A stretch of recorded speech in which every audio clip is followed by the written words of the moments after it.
வேடன் ஒருவன் விஷம் தேய்த்த அம்பைக் கொண்டு மான் கூட்டத்தின் மீது எய்தினான். அம்பு குறிதவறி பக்கத்தில் இருந்த மரத்தில் பட்டு நாளடைவில் மரம் காய்ந்துவிட்டது. அம்மரத்தின் பொந்தில் நீண்ட நாட்களாக வசித்து வந்த கிளி அதைக் கண்டு வருந்தினாலும் அந்த மரத்தை விட்டு போகவில்லை.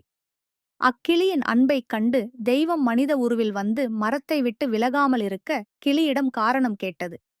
அதற்கு கிளி, எல்லா வகையிலும் சிறந்த குணம் கொண்ட இந்த மரத்தில்தான் நான் பிறந்து வளர்ந்தேன். இளமை பருவத்தில் இந்த மரம்தான் பாதுகாப்பை கொடுத்தது, இப்போது காய்ந்துவிட்டது என்று விலகி செல்வது எவ்வளவு மோசமான செயல். அதனால் நான் அதை செய்ய இயலவில்லை என்றது.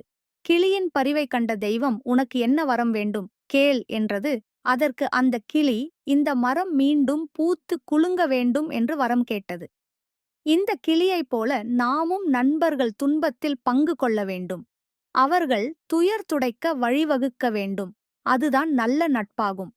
தனது நண்பர்களின் துன்பங்களில் பங்கு கொள்ள வேண்டும்.